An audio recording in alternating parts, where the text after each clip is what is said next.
All right. Welcome back down here to Bugs Lady Forge. So I'm working on the high level Damascus blade, and I've been bragging up on this forge roller, and I figured, you know what? Let me set up the tripod and show you all how it works.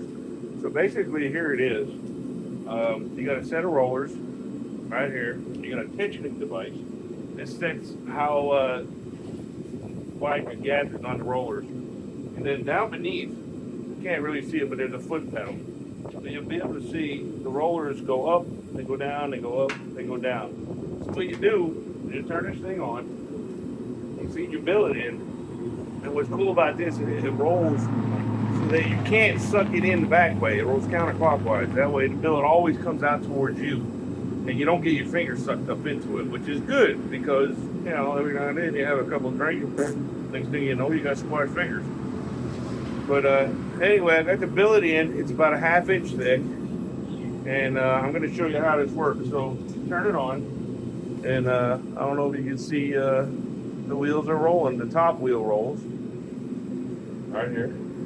We'll get the billet and I'll feed it through, and I'll show you how it works. I'm trying to stand off to the side so you could all get an idea of what I'm telling you. But this is the best thing I ever bought for this forge. I'm telling you, it saves so much time. Watch this.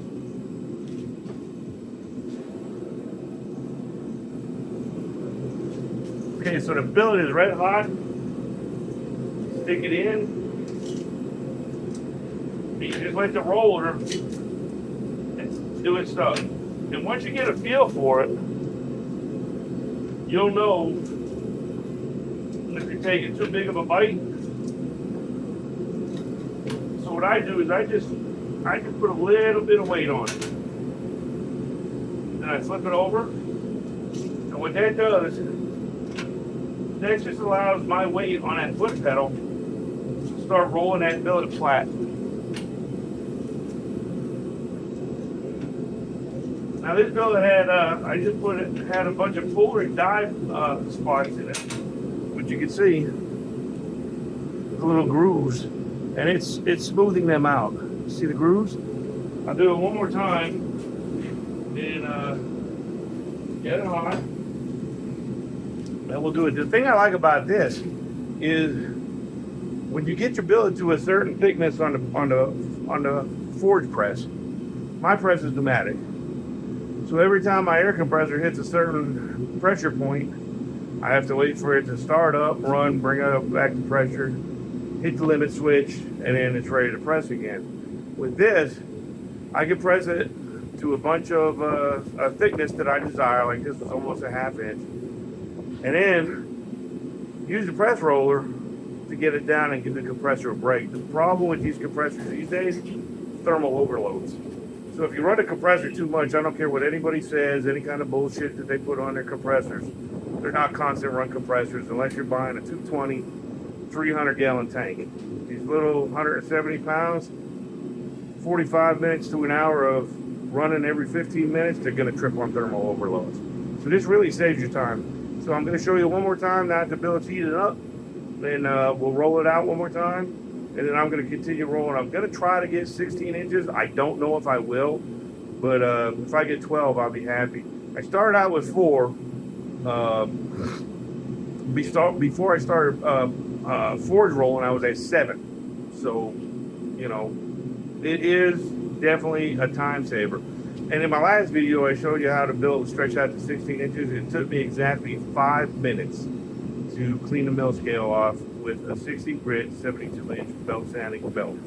So I apologize about the wind and the shaking around. We got 40-mile-an-hour winds down here today. But I'm going to press it one more time, and then you'll see what I mean.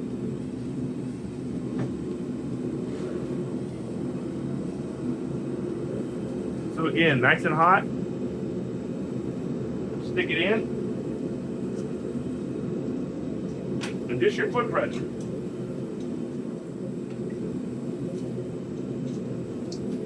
Now the thing I learned is to just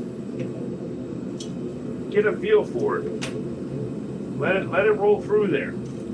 You don't have to try to dog it. Just let the rollers do its stuff. Now you will get to a point when you're rolling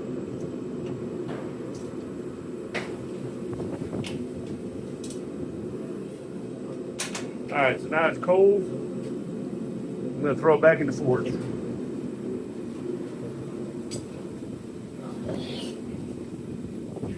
So you will get to a point where you're rolling the billet, and all your tension is gone. The pedal goes all the way to the floor. Tighten up your rollers and start all over again. Best $2,500 I ever spent on this forge. I guarantee it. Make the cleanup, fit and finish, forging the knife, finishing the knife, getting to where you're ready to make a blade. This is a man out of Oklahoma. I have his information if anybody's interested. Just comment on my YouTube channel, I Am Me on Facebook or whatever. Well worth the money. Well worth the money. Well, listen, y'all get over there and check out my Facebook page, BobbyBayouBlaze.com. Check out my YouTube channel, Bobby Bayou. Get them views and subscriptions up, especially these subscriptions, man. Let's get them. Views are going through the roof. Let's get them subscriptions up and check out my Facebook page, Bobby Bayou. Hey, listen, my job is to make you quality players for 2025. Your job is to make me famous and rich. All right, all right, all right.